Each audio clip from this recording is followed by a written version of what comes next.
your stomach, the more gastric secretions you produce, like hydrochloric acid and nasty enzymes, and the more those start to make you feel not so good, okay? If you don't have much fat in your meal, you don't secrete much cholecystokinin, and everything runs through a lot faster, okay?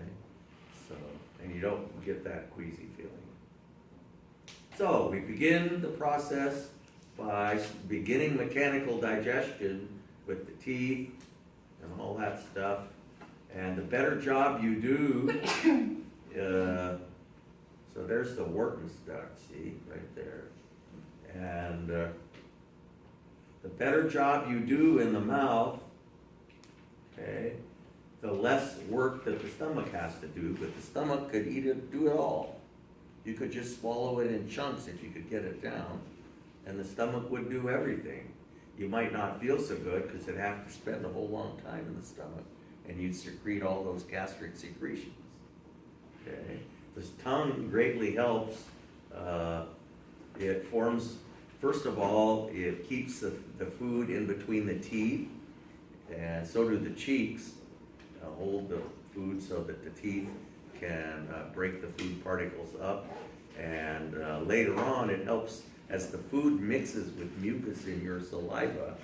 The tongue forms the food into a bolus that's lubricated with saliva that can be easily swallowed. If you don't do that, then if the food isn't lubricated with mucus, then you have a tough time swallowing and it gets stuck in your esophagus and you suffer some discomfort. So being in a hurry while eating is sort of maybe not the best thing to do. Okay, and there's just pictures of the tongue. The salivary glands, we have the parotid salivary gland, Stenson's duct, submandibular gland, Wharton's duct, sublingual gland. So that's good anatomy. You'll get one or two of those items on your lab quiz. Okay, what's in saliva? Mostly water, but we have mucus that lubricates the food, okay, and amylase, an enzyme that breaks down, begins to break down starch, okay, and they used to say, it used to be a saying that if you leave a cracker sit in your mouth long enough, it'll start to taste sweet. Maybe you haven't heard that one, but you know, what happens is that the amylase in your saliva is starting to break the glucose down into maltose, and the maltose is mildly sweet.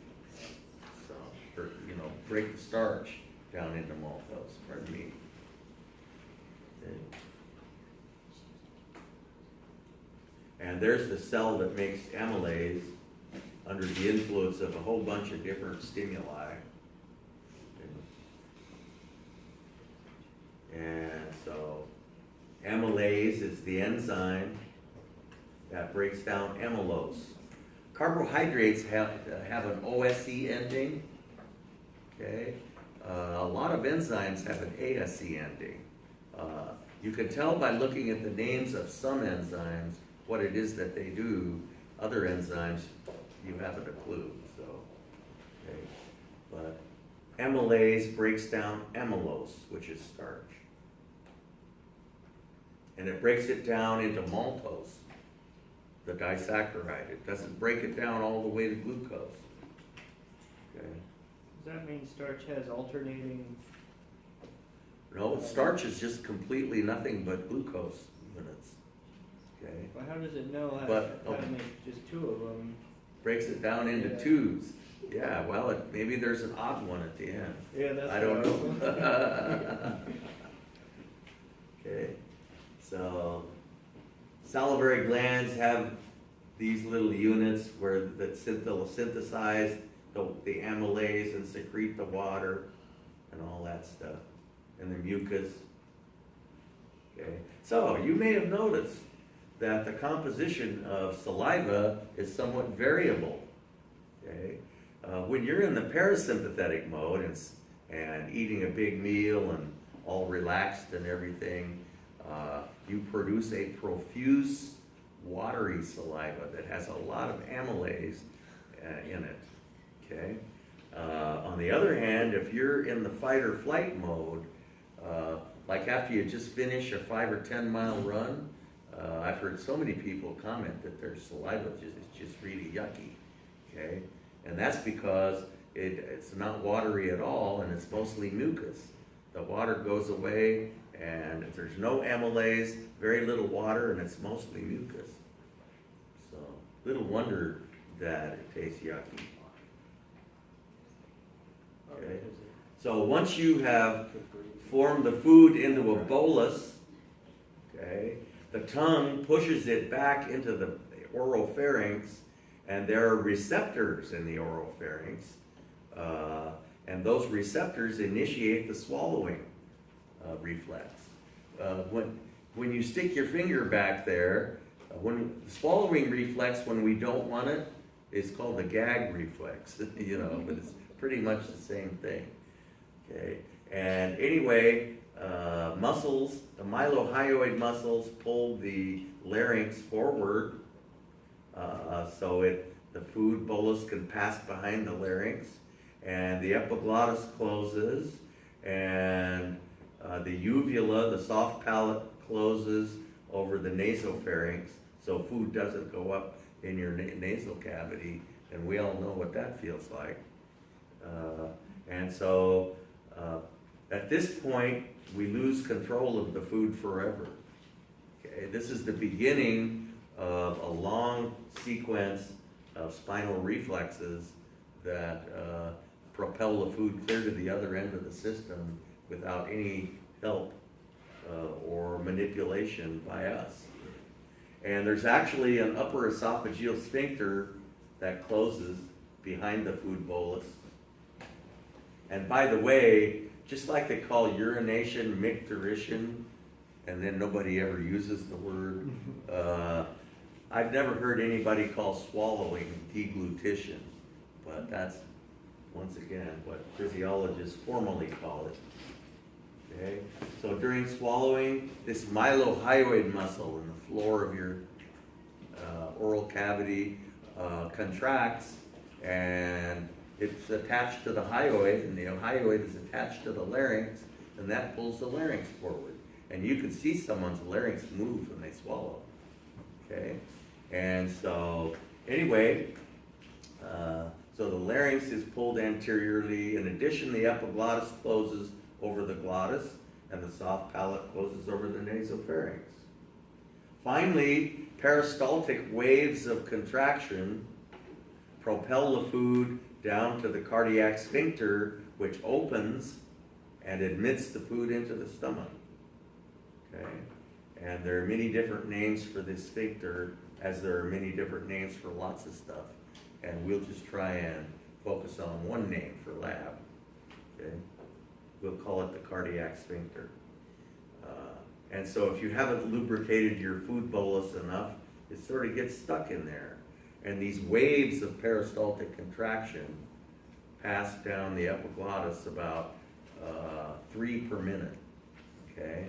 And what you have is the circular muscle constricting behind the food bolus, and the longitudinal muscles constricting ahead of the food bolus, which opens up the lumen. And that combination of activities passes as waves. Okay? Both those things happening together. And that's what peristalsis is. Okay? You don't have to know anything about the vomiting reflex, but if you're curious, there it is. Okay? Here's a picture showing the rather dramatic events of swallowing. And this big glob of food down there just passing into the stomach, the cardiac sphincter wide open there. Okay, and there's a histological esophagus, and you can see the mucosa and the submucosa and the muscularis and the serosa. So, the one thing about the esophagus, though, is the mucosa is not made of simple columnar epithelium. So the esophagus secretes no mucus. So if any of the gastric contents get up into the esophagus, it hurts because there's no mucus to protect the tissue against the nasty gastric contents. And people call that acid reflux, and it can actually do big damage to the tissues. It has even been known, people who have chronic acid reflux have even been known to develop esophageal cancer. So, which is usually lethal. And so that's not a place you want to go. Okay, and we've showed that picture of this nasty esophageal tumor. There's a barium, drinking the barium. And so then we do the MRI and see this huge tumor. Okay, here's a really good histological picture. This shows the gastroesophageal junction, where the esophagus joins the stomach. And you can see two different kinds of epithelial tissue. Here we have non-keratinized stratified squamous epithelium. It has many, many, many, many layers, doesn't it? Okay. It protects itself by having a layer of dead cells up on the surface, which sloughs off, and newly produced cells are produced down here. But that's still not enough to protect against gastric juices, which are really nasty. Okay. Gastric juices contain not only hydrochloric acid at about a pH of 2, but also an enzyme that digests tissue, that digests protein. And so, very nasty stuff. And right there is the junction between the esophagus and the stomach. And now we see a single layer of columnar cells. And all of this is connective tissue. Okay? So this single layer of columnar cells, and we also see the layer of mucus on top of that, because about every half a dozen or so columnar cells, we find a mucus-producing cell, okay, that produces this wonderful mucus layer that we find lining the entire digestive system from here to the anus. Okay, so the esophagus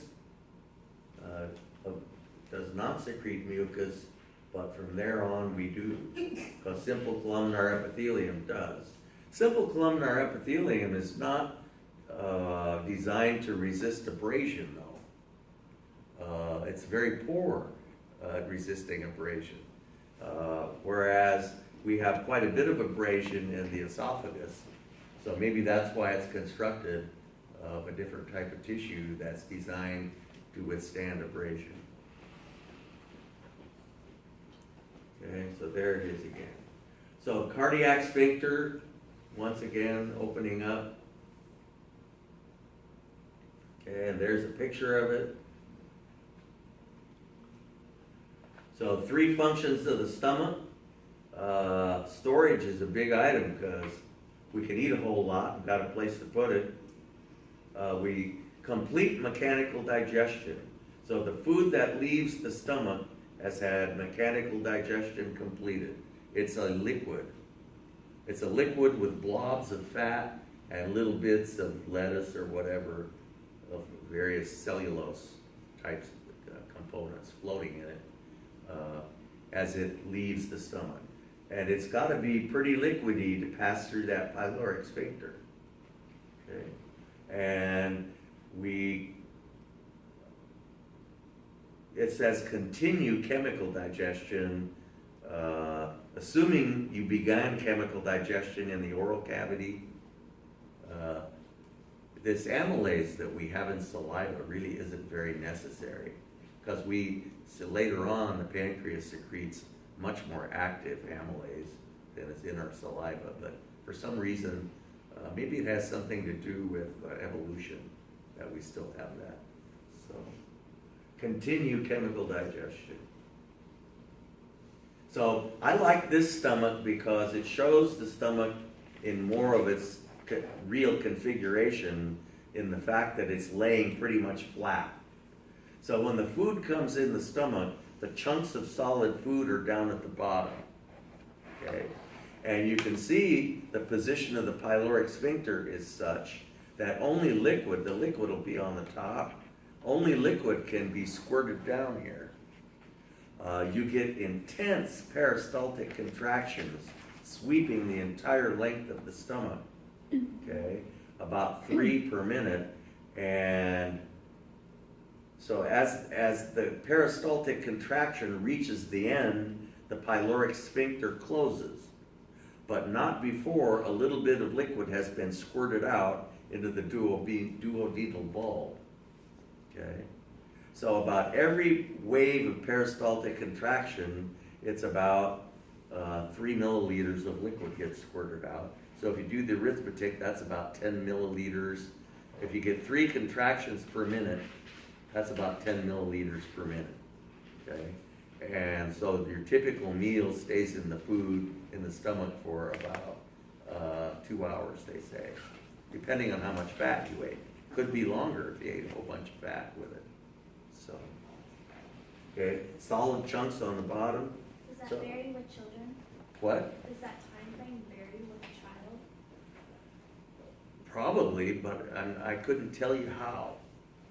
Okay, children tend to eat, especially newborns, tend to eat mostly liquid food, so it should pass through much more quickly, I would think, and be digested much more readily.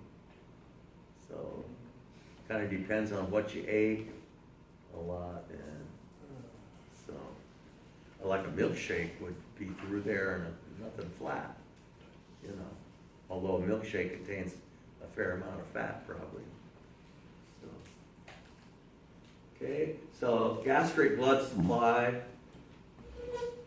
and there's your typical stomach with, okay, pyloric sphincter. So, we have the same histology in the stomach that we have everywhere, except it's a little, the mucosa is a little more elaborate because we have these gastric pits, and the gastric pits contain they're really, some people call them gastric glands. They contain cells that make all the components of gastric juice, okay? The two that we'll focus on primarily will be hydrochloric acid and pepsin, which is an enzyme, okay? But there are other things that are made. Mucus, of course, is made, and other things. Okay, so here is a list of the different kinds of cells, and I want you to know parietal cells that make hydrochloric acid and chief cells that make pepsin. So I said pepsin. Why is it written like that? Is pepsin an endogram? Or Why is it written pepsinogen instead of pepsin? Yes, the inactive. It's secreted in its inactive form, okay? Enzymes that digest protein must be secreted in their inactive form, otherwise they would digest us. You don't want them being activated until they get out here in the lumen of the stomach where it's coated with mucus out here. It's not coated with mucus in here because the mucus would plug up the ducts, okay? And so you want the protein digestive, because protein, when you think about protein, think of the primary structural component of tissue. We are made out of protein. If you want to make a human, you got to make protein, okay?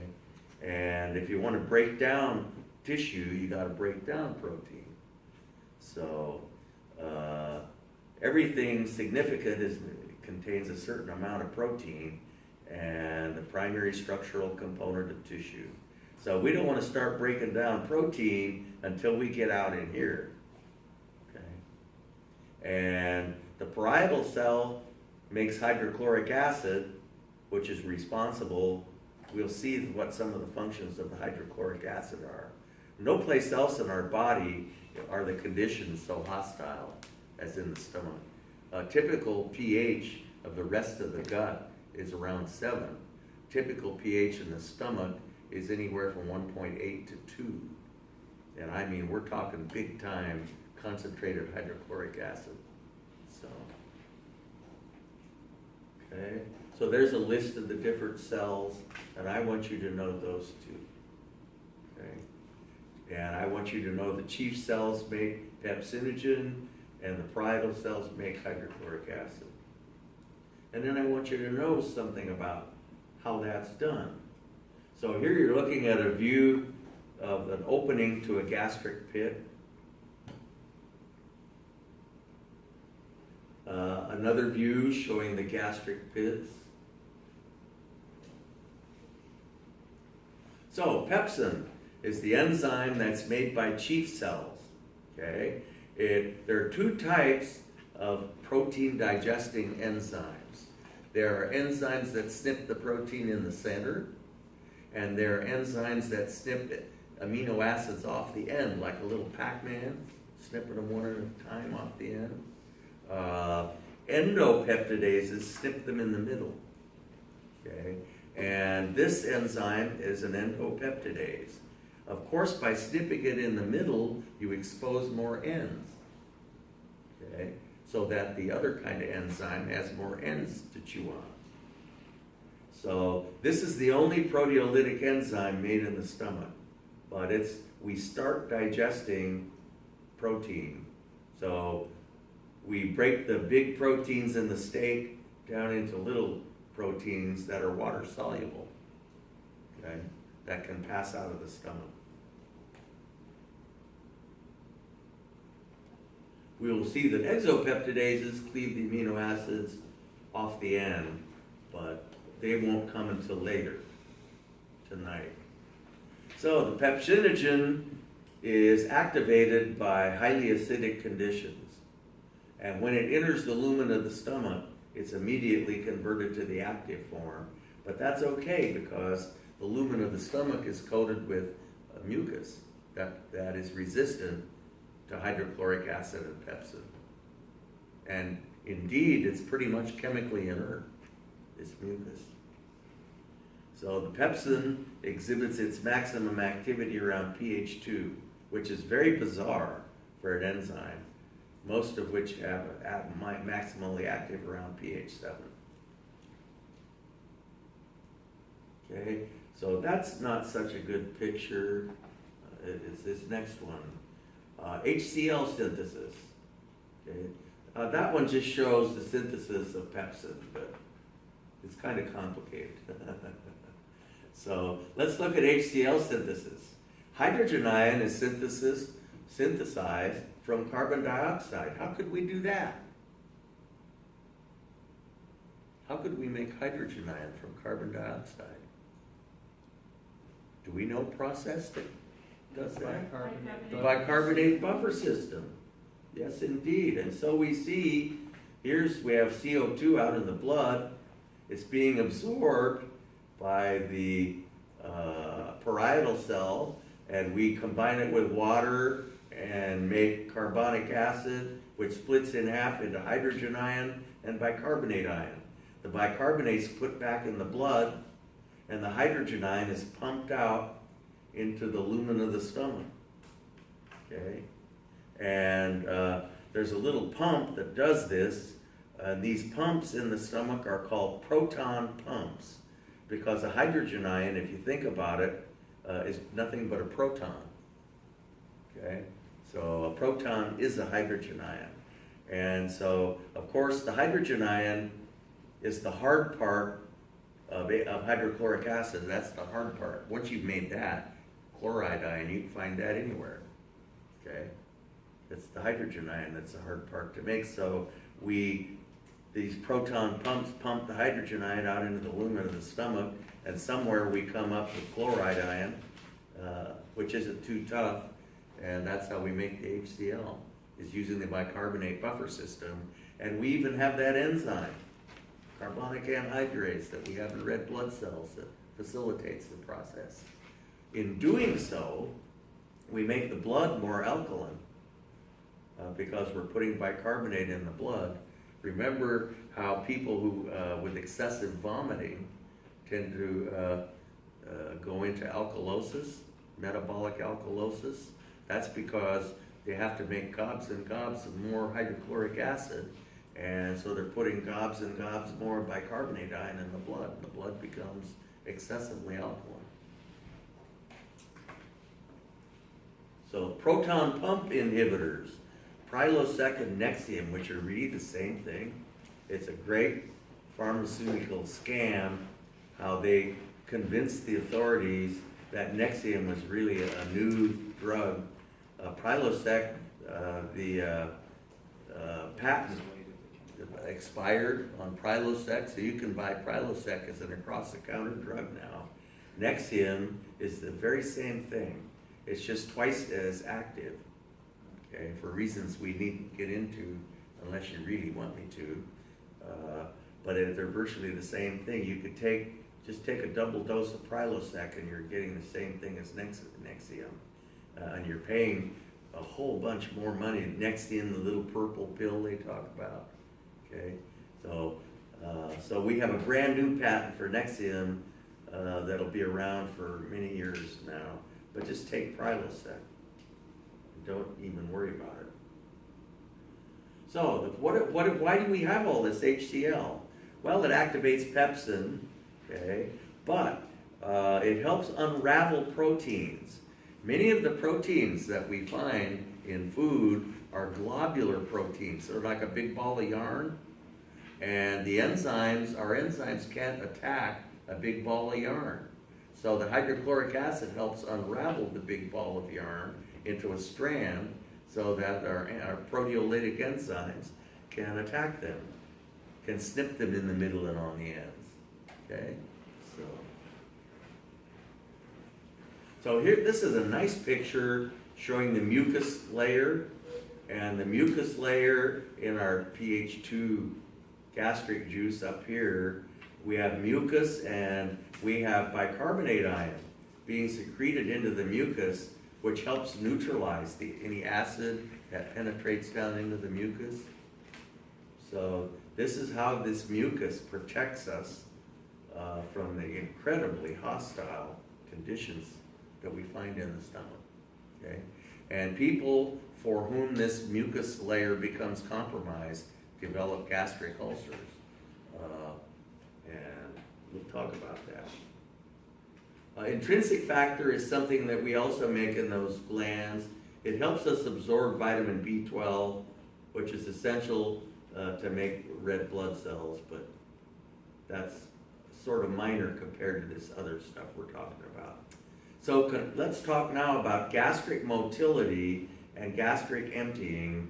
And I really don't like this picture because it shows the stomach standing straight up, when really the stomach is laying down. Okay?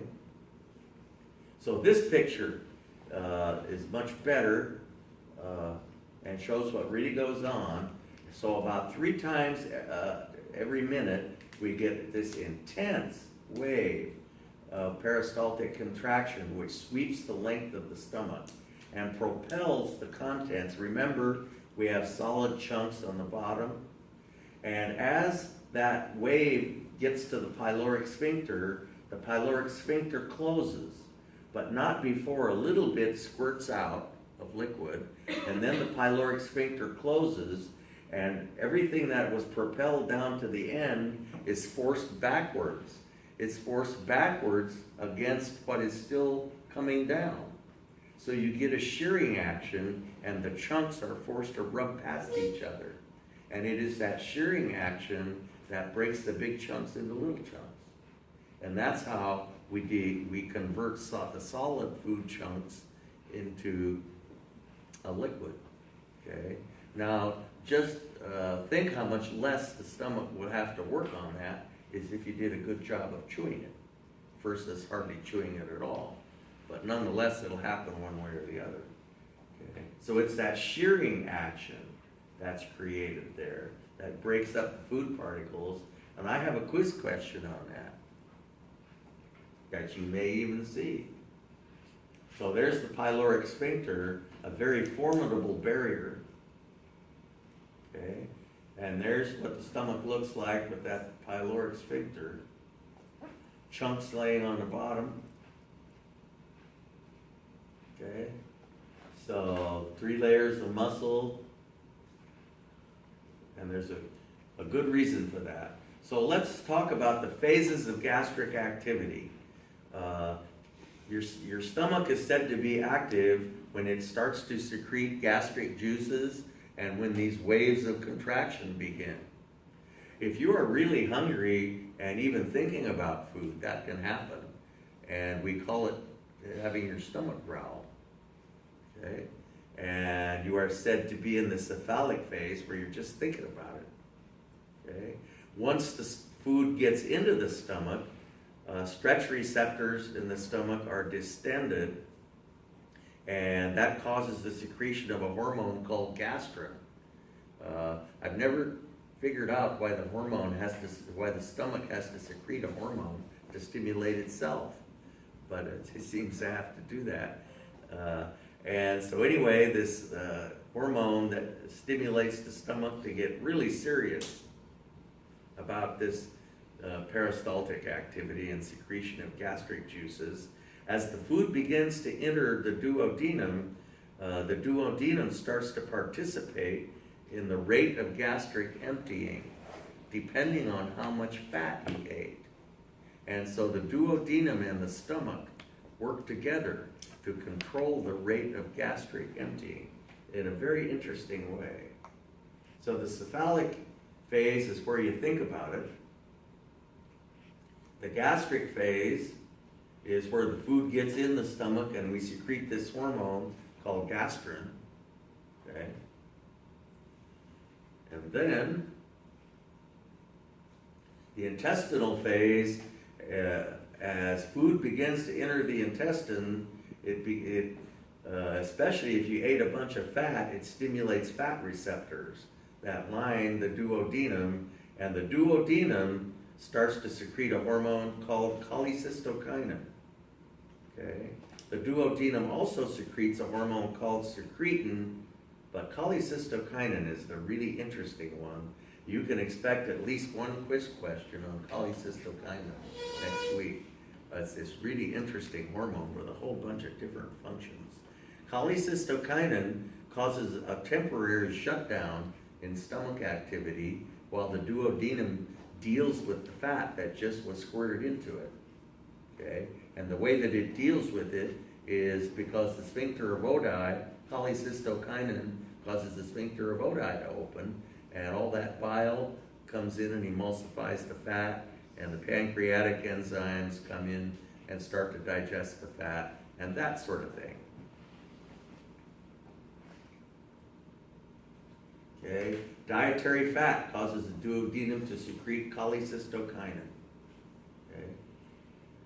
And acidic chyme causes the duodenum to produce secretin. But of course, the contents of the stomach are